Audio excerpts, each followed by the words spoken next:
In this video we have a Nintendo Switch OLED. The problem the customer says was that it's just not charging. Now I'll just show you when I plug in my USB-C meter here. If we plug this in and then connect the charger, you'll see that it's not turning on, which generally means either there's something not connected in here or there's a short. But I actually have this connected to another USB meter over here that you can't see, but it's showing that it jumps from 5 volts to 5.2 volts, and it looks like 2 amps flicking on and off all the time, which leads me to think that there is a short, and I think I just saw its screen light up there temporarily. Yeah, so that would tell me that there's a short on this. So inside the port actually looks fine. I'm not going to bother zooming in there, but just trust me, it looks fine. So what I'm going to have to do is open it up and see, can I find a short somewhere, or maybe there's some liquid damage in here, something obvious. But it's the only way to find out now is to open it up and see. Normally you could check is there bent pins in there, but as I say, I've already looked and there doesn't seem to be any. So first thing I'm going to do is take this apart. The first thing I do actually when I'm taking this apart is there's a few different types of screws in this. The first ones I take out are the 2 here and one on top, because they are the easiest holes to thread, easiest holes to damage kind of, because the screws are so thin. So while everything else is holding this console together, I take these out so there's the least pressure on them holding stuff together, whereas if you take all the screws on the side out and the screws in the back out, that means the pressure's more on these screws and they're likely to get worn. So 2 at the bottom, 1 at the top. I'm using a Phillips 0. I just keep this on for everything, to be honest, for all the Phillips screws. So there's 3 screws on the side rail. The top one comes out for the Switch OLED. If you're working on an original Switch version 1 or 2, it's the middle screw that comes out, but on the OLED it's the top one in the rail. And then the tri-wing screws are in here. There's one there and one there underneath this kickstand. So I'll use a tri-wing 0 for that. So those come out next. That's all the screws you need to take out for this. You just pry the back cover off then. The wee dust cover, the mesh dust cover, is actually attached to this. So just be careful that when you're taking it apart, you don't want to tear that or damage that in any way. So that is the kickstand off there now. The next thing to come off will be these Wi-Fi wireless antennas. There's some tape covering these. If you want, you can be very careful and keep the tape and all that, but there's no necessity to keep those bits of tape. You know, it might look neater, but at the end of the day, it doesn't really matter. And when you're doing a lot of switches during the day, doing a lot of repairs, you can't really afford to be wasting too much time heating these up and softening the adhesive or using isopropyl alcohol. So I just lift up one side and disconnect the cable and then just feed it out like that.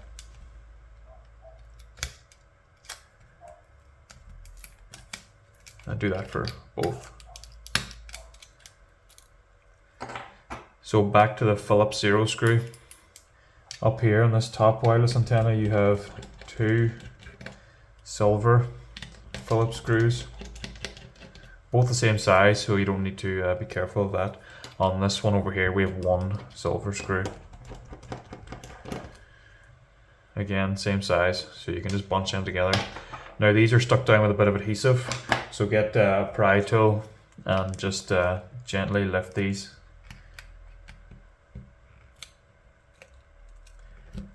Don't be too rough with them, you don't want to damage them, but they should pop off pretty easily. There's one strip of adhesive there, and on the other side. Once you pry this off, don't just yank this off, because you'll find the cable actually runs down. Let me zoom in and show you here, because this is something that I see broken so often. If you look at this, the cable runs down here. Sorry, that's not even in view. The wireless antenna runs down here and then goes under this silver heat sink or heat shield. So lift that heat shield first, and then you can feed this cable out from underneath it. Give me 1 wee second here. Lift the shield up and then feed the cable out. Otherwise you'll just see this wee tab here. If you pull a cable out, you'll just break a tab off, and I've seen that broken so many times. So I'm just going to zoom out here again. Next thing we do is remove that heat shield then. Oh sorry, stupid. There's screws here. Back to the Phillips 0 screwdriver, but you have 1, 2, 3, 4, 5, 6 silver screws, silver Phillips screws on this, holding down this heatsink.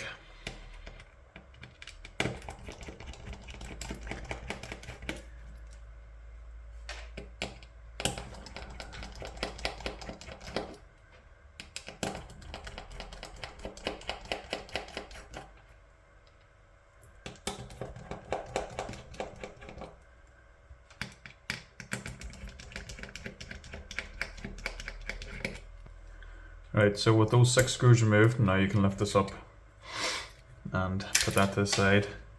First thing we'll do is just disconnect that battery, because you don't want to actually touch anything here and short circuit anything and do permanent damage.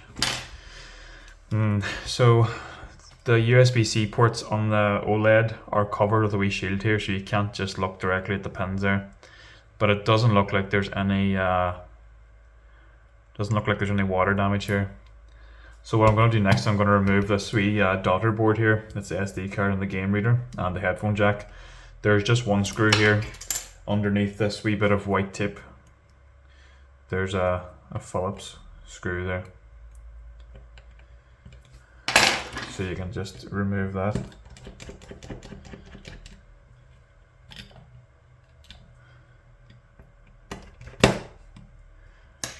Now get a spudger. I use a plastic one obviously because you don't want to do any damage here. And just where you see this wee rubber pad here, or kind of sponge pad, just around that area, just pry up from the side very gently. And lift it out, because that's where the connector is. Just where that wee pad is there, on the opposite side is where the wee connector is that's attached to this motherboard. So around that area is where you want to pry up and lift that off. Now the next thing to take off is this CPU heatsink.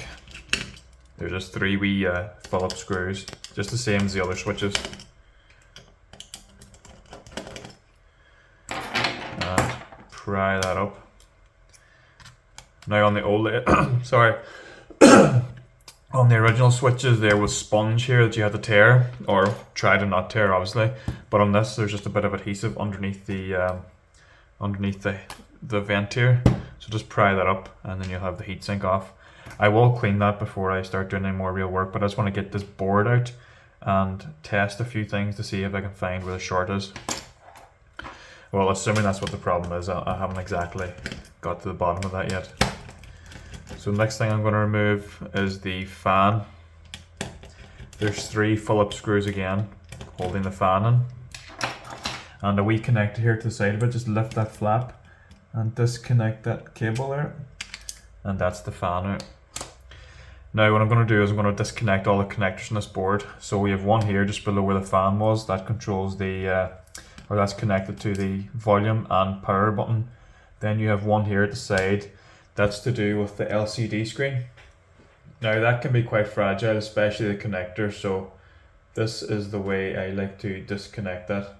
I'm just going to zoom in and show you. So if you get your tweezers, instead of yanking that out in some way, if you get your tweezers, you'll see at the edge of this, or the side of this cable, there's a wee notch sticking out. I just like to feed my tweezers in there and just, sorry, let me get a better view of that. I like to just feed my tweezers in there and just kind of nudge the cable out.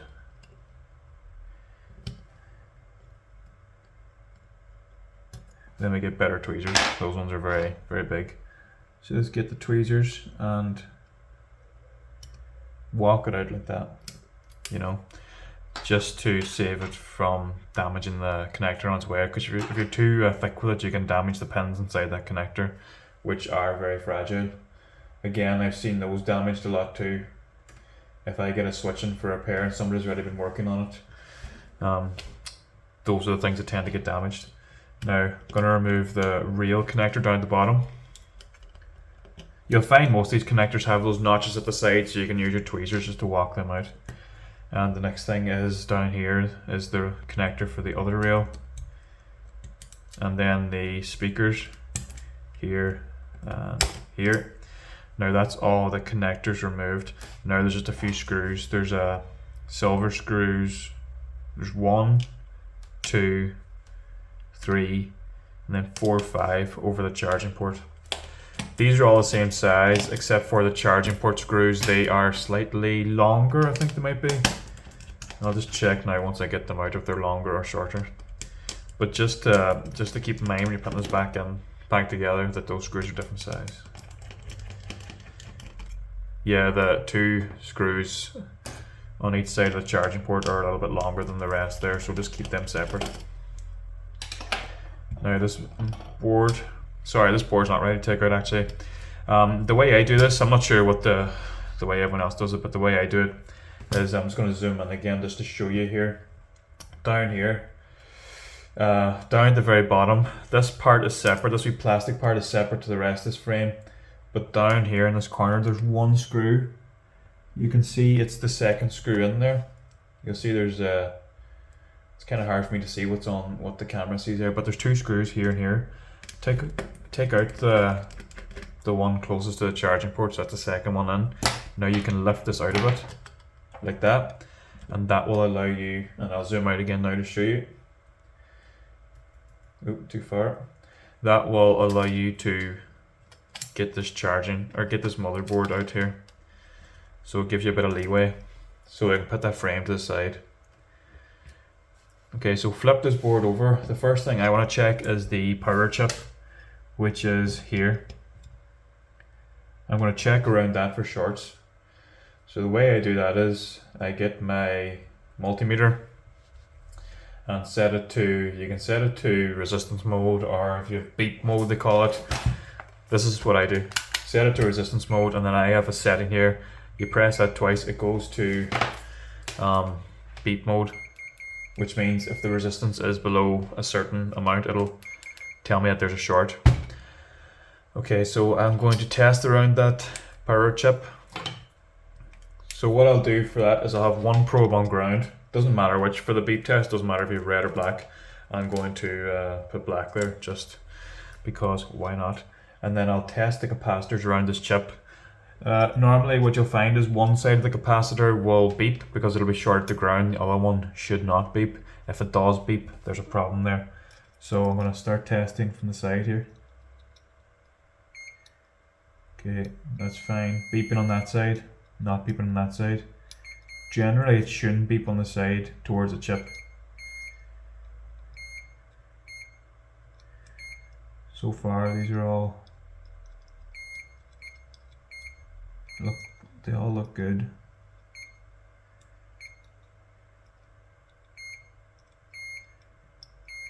I'm trying to do this without sticking my head in front of the camera.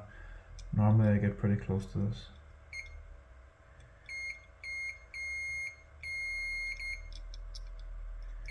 Okay, now that one there, I'm not sure if that's a capacitor or an inductor. It looks to be shorting on both sides, but I'm not too sure if that is a capacitor. So I think what I need to do is I need to remove this heat shield from the charge port and check closer to the port itself. So I need to remove this big shield here. Is it soldered down? I don't think it's not soldered down, so that needs to come off. And the other side as well. I'll take it off too, just for posterity. Right, so what I'm going to do is I'm going to test this fuse again. I know I'm zooming in and out like a yo-yo, but it's just to give you a better idea of things. I want you to get an overview of what I'm doing, then I want you to see specific things. There's a wee tiny fuse here. See that wee thing? It looks like a black dot with 2 silver dots on the outside. I'm going to make sure that that's not shorted to ground. That's where the main power goes through, and it should not be touching ground. So again, probe on ground, and yeah, that fuse is touching ground. Let me just make sure that fuse is still good.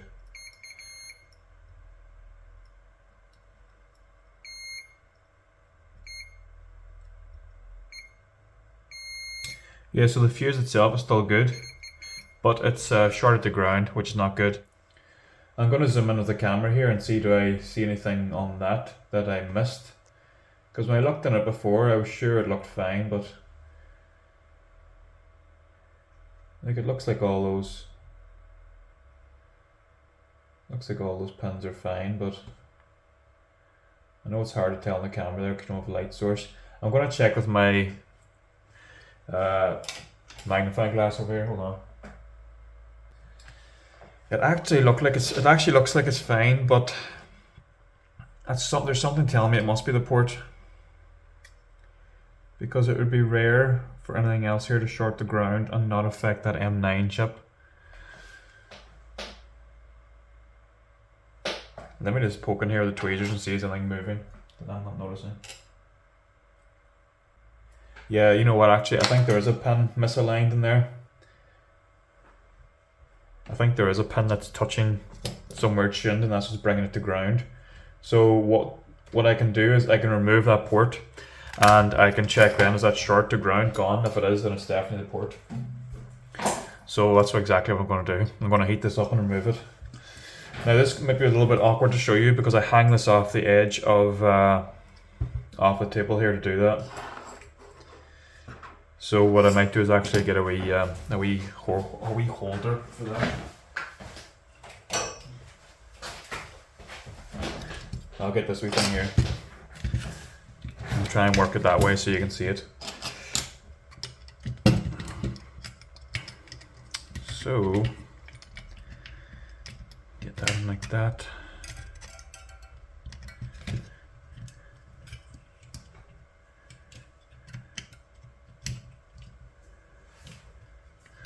Now I'll get my hot air station set it to 480 degrees because this board can take that full airflow.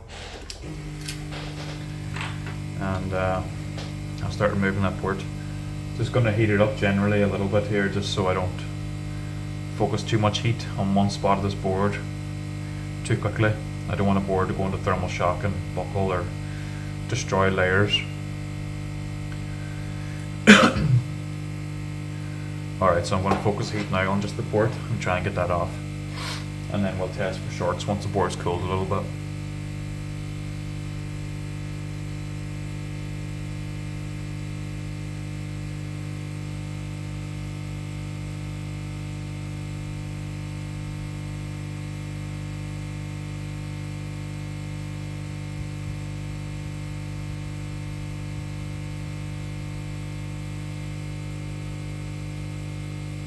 See the solder starting to melt at those joints already.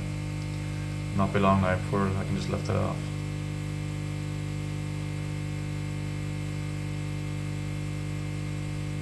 And there we go, that's the port off.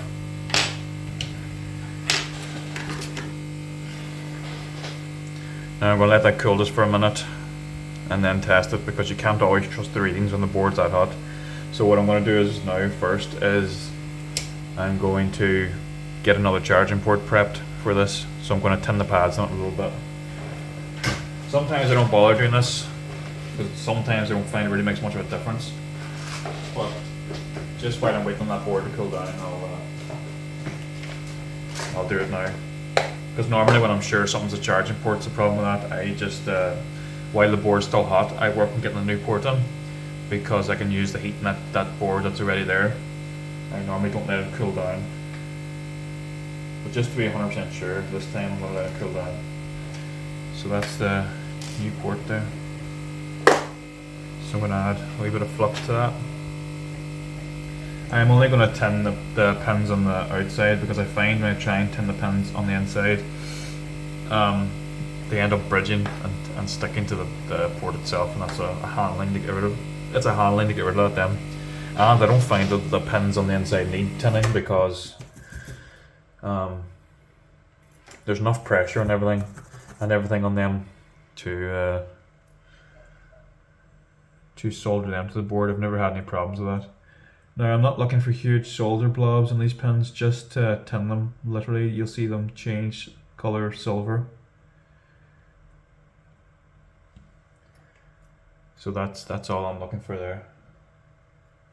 I don't know how well the camera's picking that up, but Let me see if I can show you that. See the way the pins in the back look slightly different colour now? That's just a wee thin layer of solder on those. And that's all I'm going to do. I don't want to do any more than that. Now, I'll zoom back out and we'll test this board now to make sure that that short's gone off the main power line. And zoom out and zoom in again, obviously, because this video is just going to be 90% zooms. So probe on ground here, these anchor points, and I'll test just to show you that it's setting on. Yeah. The problem was the port after all, because that's no longer shorted to ground. Now, just to make sure this fuse is still good, yeah, fuse is still good. And no longer shorted. So what I'm going to do now is I'm going to prep that part of the board for a new port, and I'm going to get that dropped in. So we'll get some flux on that.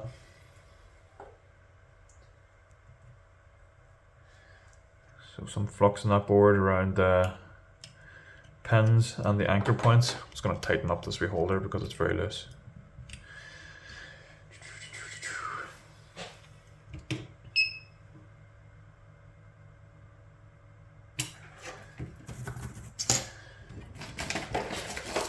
I'm going to mix in some leaded solder just to lower the melting point of all this.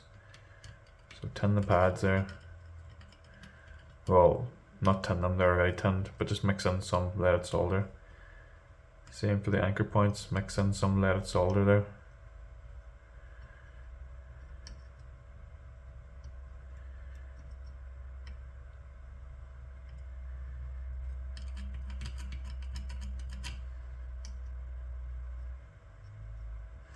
Going to add a wee more flux to the edges there because I don't see that flux mixing in too well, or that solder mixing in too well, sorry.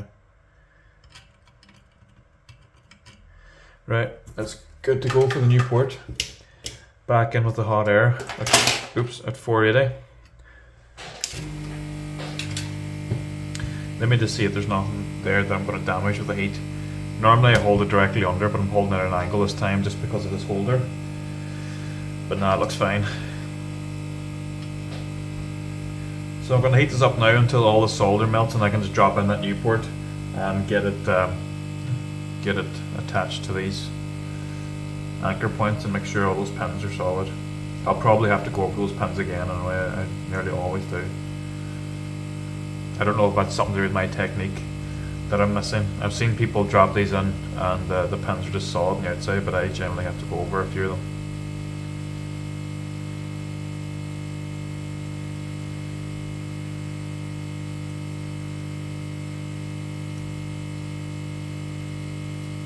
Just put my tweezer in there to make sure that all that solder's mixed in. Sometimes you'll see the leaded solder melted on top and then there's a bit of factory unleaded solder at the bottom, not melted. So I'm just making sure that it's all mixed in. Going to add a bit more flux over those pins just for good luck. And I'm going to drop in my new port here. And give it a few seconds, oh for fuck's sake. And give it a few seconds to make sure that those pins are definitely solder's melted and they're attached. Now hopefully that extra bit of heat there didn't damage that port. Oopsie daisy. Let me just get a wee look at that. I'm not even sure if that port is sitting solid or sitting level, sorry.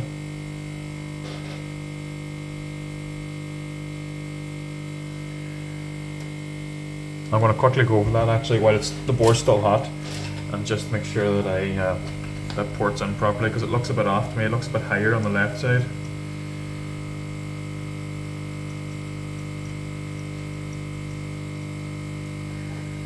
Throw a bit more flux in there. Try and get that melted quickly and not do any damage. Alright, I'm going to try that now.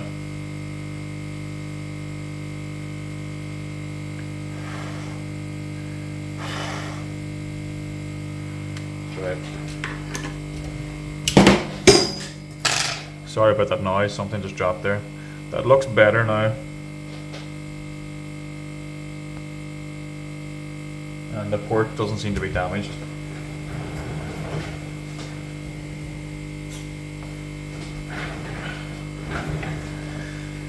Okay, so I'm going to test those pins now on the outside row of the pins and see, do I need to go over these again?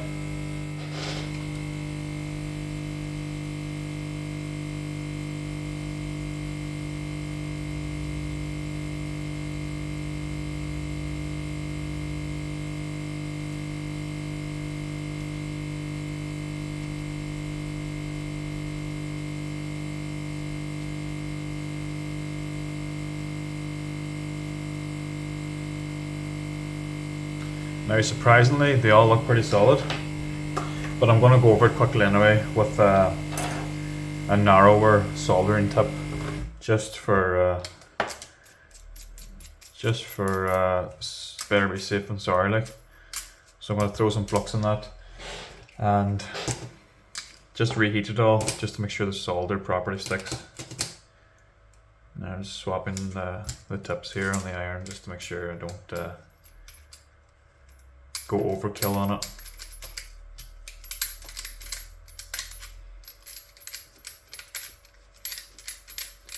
What I should have actually done when I had the bigger tip on was just heat those anchor points, but sure, I'll do that after.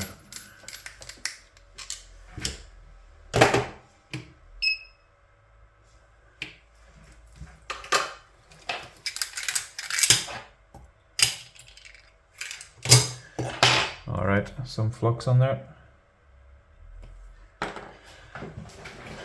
That new solder tip's just heating up. Alright. And just run my iron over it just to reflow those solder points onto the pins. As I say, they all seem to be pretty solid anyway, so I don't need to focus on one or any ones in particular. I just want that solder to be grabbing onto those pins properly, you know.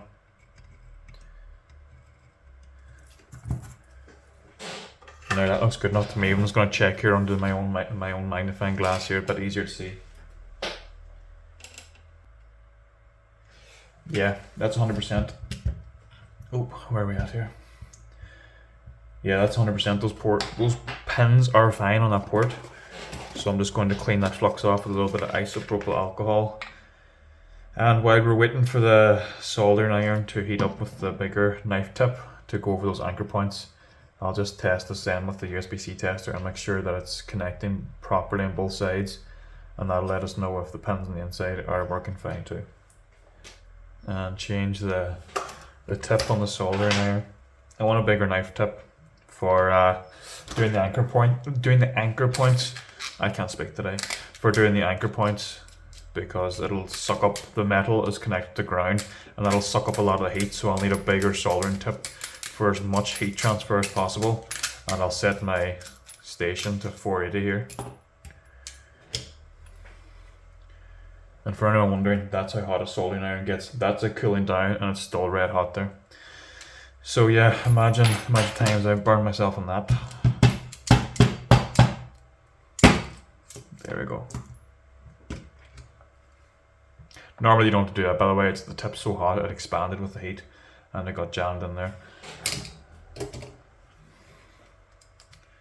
What I really need is one of those fancy soldering irons where you can just pull the tip out and change it in, but I don't have fancy tools. Right, so that's heating up there now.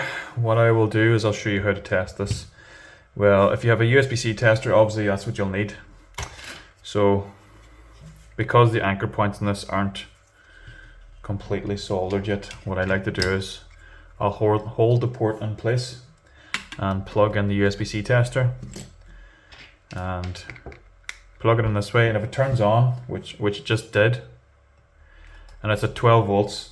If you're using a Nintendo Switch charger, it'll be 15 volts, sorry, but I'm using a different charger. So it jumps to 12 volts, 0 amps. But the fact that it turns on means those pins are connected, and you turn this cable around the other way and it's turning on again at 12 volts. So that means we got the pins soldered in properly. The power pins at least anyway. Now be careful pulling this out because you don't want to move that port. So that means at least the power lines and all out there, anything to do with the USB-C power charging part of it, is connected properly. Obviously we'll test then the video out on the dock, but for now it's charging at least, and we'll go from there. Now that soldering iron is heated up, first thing I do is solder the bottom pins. And again, we haven't zoomed in over 2 minutes, so we'll need to do that. Now these 4 anchor points here need to be reflowed. Well, they're probably fine actually without being reflowed, but I like to do it anyway just to be 100% sure it's all solid. So reflow that.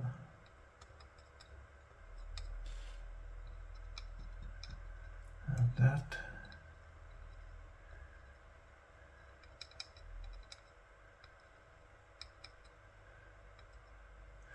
Right.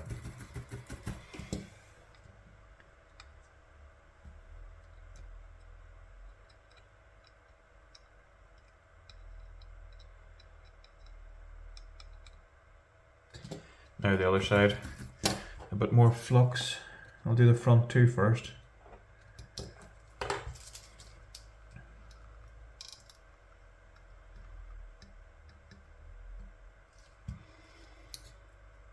Oh, sorry, let me get that better view there for you. And the other side.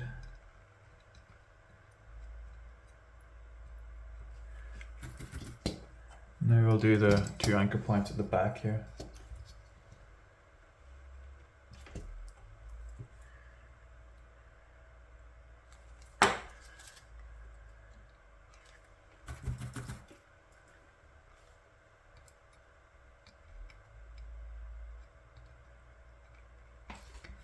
And I'll flip it around again and do this one. Now you'll find when you're soldering, some people you see them kind of trying to solder awkwardly. Flip the board around any way you need to do it. You'll see me spin this thing around 20 times, soldering on the one thing, just so I can get a good angle at it. And you might even see me stick my head in the view, just kind of get a better view at it myself. Now that's that all soldered on. Now it's a case of just clean around the port, clean the flux off it, and then put it all back together. Because what you can do is you can go and attach the battery and test the dock on it, but I'm happy with that soldering there, so I'm going to actually just put it all back together. I'm just trying to find my cotton buds here. Oh, here.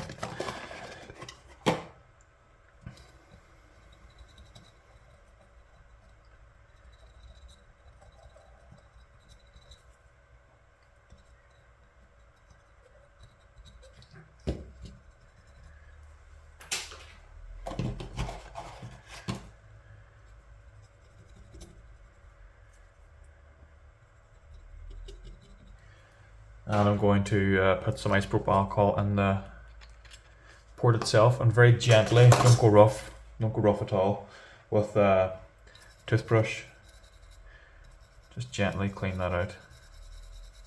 And what I do as well is put more isopropyl alcohol in there and put a USB-C port in there, and you'll see then if there's any flux in there it'll push it out. Yeah, see that? See the amount that came out there? So you just don't want that in there because it'll affect the charging and everything, and you don't know then if there's something wrong with the port or if there's something wrong with something else in this, when it could just be flux coated the pins and it isn't working right. So yeah, that looks alright there now. I'm just going to clean this wee port now with my toothbrush. Let me zoom out again there, sorry. So I'm going to clean the wee port I used to push that flux out.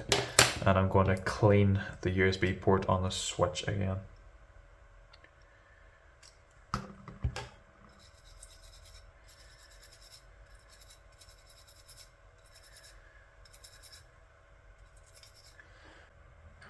Yeah, that all seems to be good there now.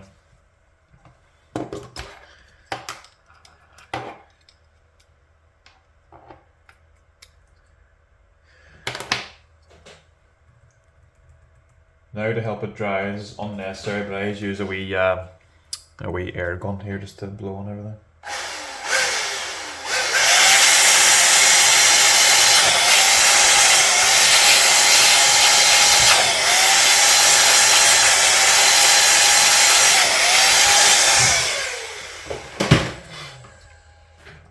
Now I put the heat shield back on this USB port here as well, and then I'll start putting the whole thing back together.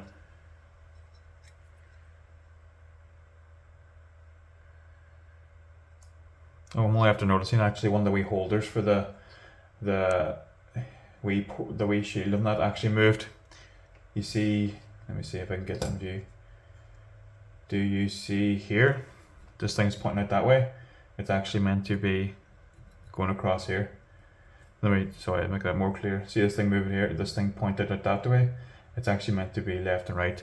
So I'm going to attach that properly first before I do anything else. I'll put on the heat shield in the back, and then I'll get that wee thing sorted.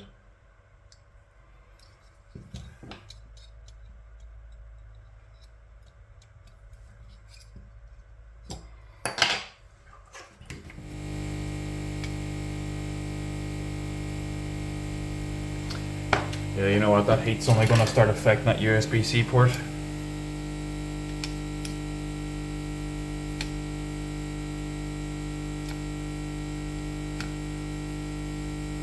Okay, well, I just bent that into place at any time. Sweet. That's fine. That's still pretty solid. I'm not gonna fuck about with the heat around that anymore. I'm just gonna put that port on, that cover of the port on, sorry, and let's get this all done. Right, so it's time to start reassembling.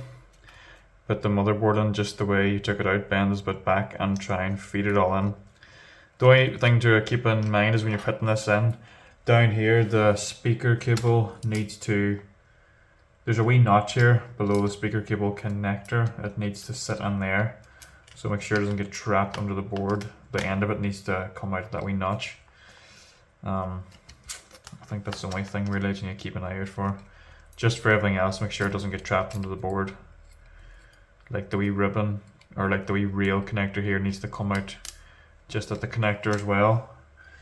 The LCD connector, this other rail connector, and the power button and volume button connector. Now that's everything there. So it's just a matter of putting the screws back in. The two longer screws go back in at the charging port.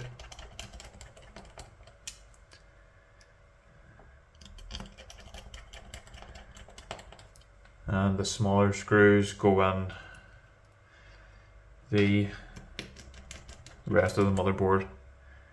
Now there's only so many holes in this motherboard, so the screws go in there except the 3 around the CPU. That's obviously for the heatsink. So you can't put these in the wrong place if you keep that in mind. So one of the screws is for this this bit of the frame at the bottom. Just make sure it's sitting properly. Okay, so that goes back down there.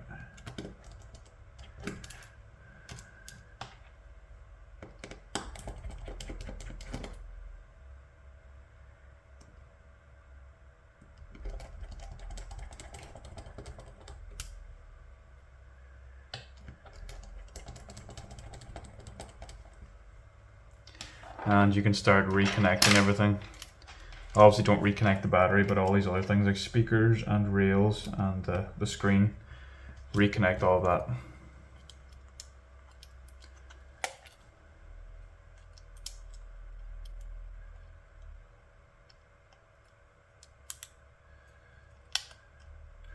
Now the only thing to be very careful with is the LCD connector. Because there's pins on the top and the bottom of the connector, you can get this cable misaligned, you can damage those pins. So just be very gentle with it. You shouldn't have to force it in at all. It should slide in pretty easily. So if you're finding that there's some resistance there, just be careful, take it out and try and put it back in. Like you see how easy that went in there, I didn't have to push that at all. These aren't the best tweezers, like there's not much of a grip on these, and they got it in pretty easily, so that shows you how little resistance there is there.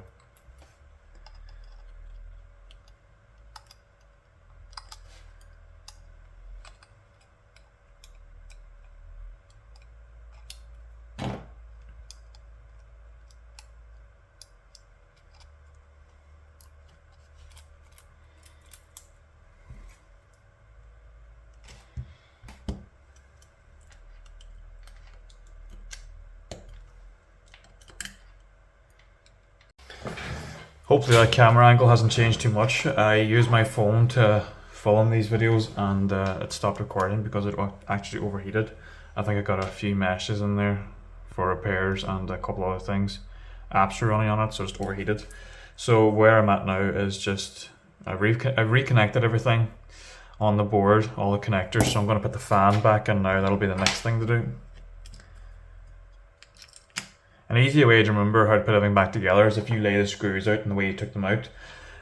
Just work in reverse, so obviously these black screws are for the fan, so I'll know that's the next thing I have to put back in.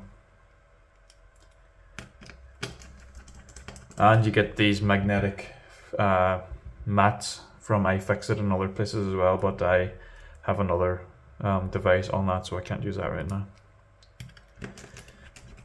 And you'll see when you get used to working on stuff, if you do stuff multiple times, you don't actually need to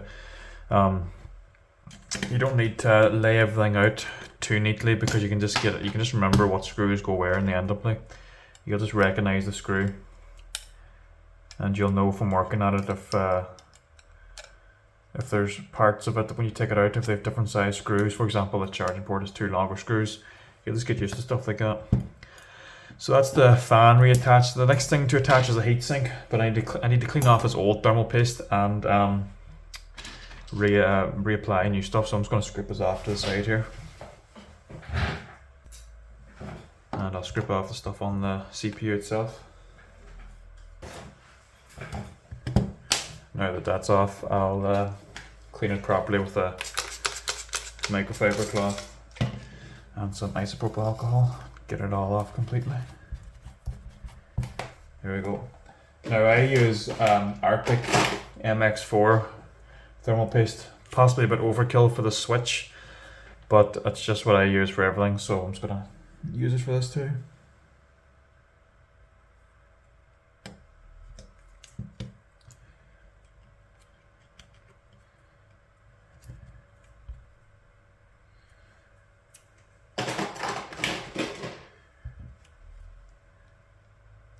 So those 3 screws go back in.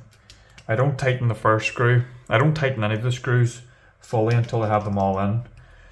Just, I don't know, it's a kind of a habit I've just gotten into. Kind of like when you're putting on the wheel of a car, you know, if you have 5 nuts to put on, you put them on in a star shape and then you tighten them in a star shape, just to make sure everything is even pressure. And you'll find that with more so heat sinks on a PC or a laptop, you'll see that there's 4 screws and maybe numbered 1, 2, 3, 4, and a kind of a diagonal shape or a star shape if there's enough screws there, just to make sure the pressure is even over the whole CPU. So the next thing now I need to put on is this daughter board here. Now just do the same as when you took it off. Put it on, line up the holes, the screw holes, sorry, and just press down here over that sponge part there, and you'll, if you have it right, there shouldn't be much pressure needed, but you'll feel it click into place on that connector, and then you put the screws back in again if they want to go back in. So that's that all done. We can reattach the battery now and give it the proper test. We can plug in the USB-C tester and see, is it taking charge? Not just turning on the tester this time. We'll see, is it actually taking power, and do we see a charging symbol on the screen here? Yeah, we do. So that's taking power. It's taking 0.5 amps, which, yeah, I was going to say, looks like it's going to turn on soon. The battery mustn't be that low. Yeah, you see it's turned on, the battery to 15%. It just couldn't turn on because the port was shorted to ground. So yeah, that's the charging port. So we'll just turn that around just to make sure it's working both sides. Yeah, that's charging fine. As I say, I'll test it on a dock off screen and see, make sure before I give it to the customer that it's working 100%, but I'm happy enough with that to put it back together for now at least. Okay, turn that off. Now the heatsink goes on first. Keep calling it heatsink, sorry, heat shield. I'm probably getting all my words mixed up when I'm making this video, but hopefully you know exactly what I mean. Now this had 5 screws One here in this corner, one in the middle.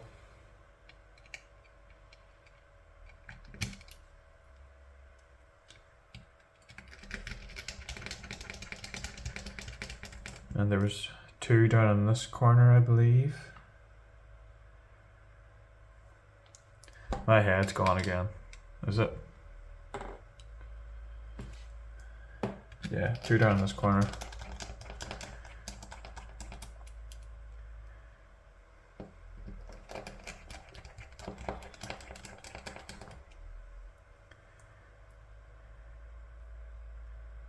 And two over here.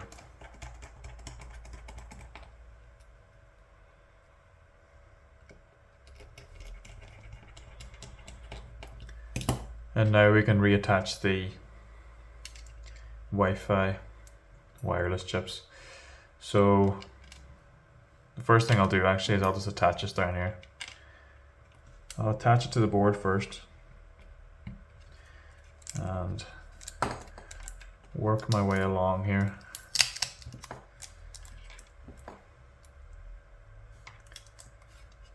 Now remember it went under the silver bit here, but there's also a wee notch just down in this corner for it to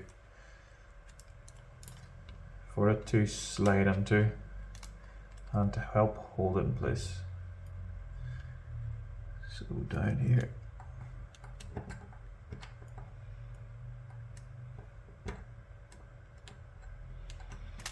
I might need to get my head in the shot here just to see what I'm doing. Let me just readjust this light here. I'm sorry that messes up the camera angle a bit, but I just need it for this wee part.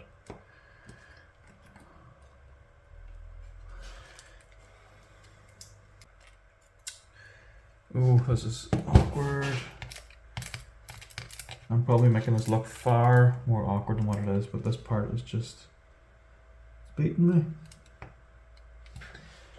Let me get two sets of tweezers in here. There we go. Crisis averted.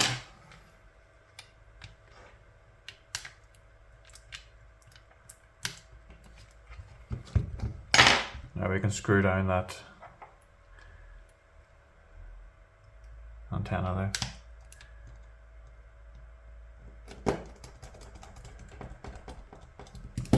And just slide this back onto the tip.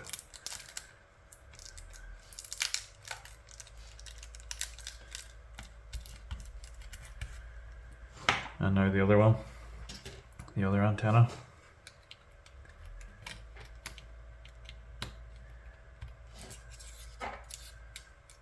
For this one I put the screws in it first because you'll see when the cable goes down it covers one of the screw holes.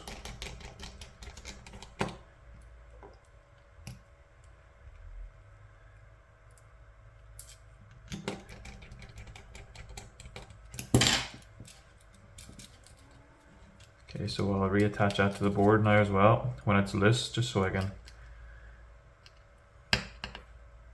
Otherwise, if you work it through these wee channels first, it might not have enough slack to get around this wee tab here. So I connect to the board first. So it's connect to the board first, and then I can work it through these wee tabs and channels. So lift this tip and feed it around this wee tab here. Get it under there just.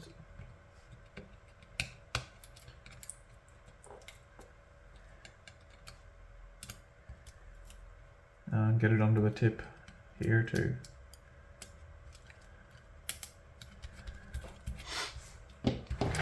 And now the last thing to go back on is the cover. It's got a wee bit of dust in that, so I'm just going to give that a wee clean here off to the side.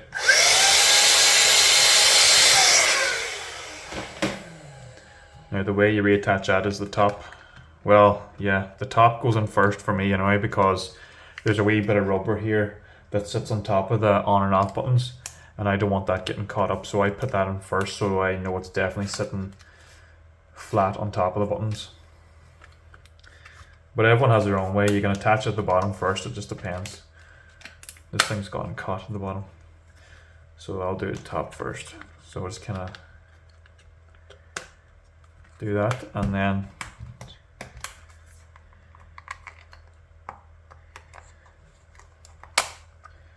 just make sure the wee mesh things aren't being lifted up. I feed them in under. Might be hard to see, but when you're doing this for yourself, you'll know what I mean.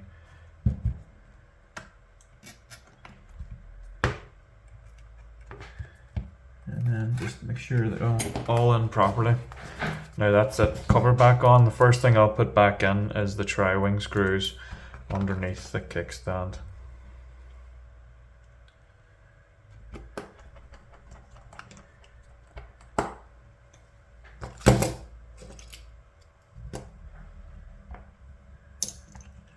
And I see one of my tri-wing screws, sorry I keep hitting that camera, one of my tri-wing screws from my wee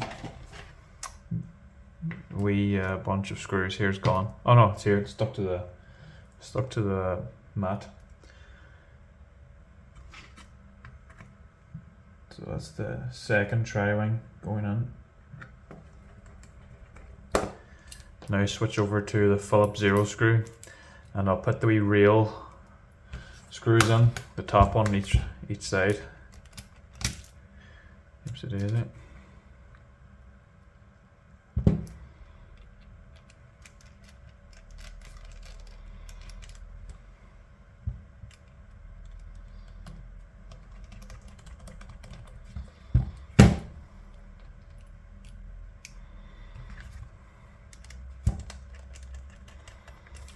And lastly, the wee screws on the top and bottom, the wee small screws. Now just the way I take them out first, I put them in last because a lot of the pressure's been taken off by the other screws that are now holding everything together. And you don't have to tighten these too much just until you feel a wee bit of resistance, because otherwise you will strip the threads off the hole. Now that's that, back together and finished. Now I'd just like to give it a wee wipe because my fingerprints are all over that. Let me get a bit of IPA on that.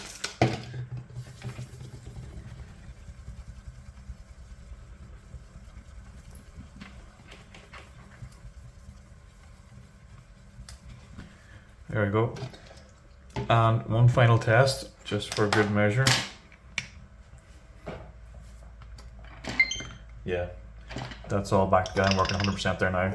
So that is how I diagnosed and fixed the charging port on the Switch. I'm going to end the video there now. If you have any questions or comments, obviously leave them down below or contact me directly. And if I can help, I will. Thank you for watching.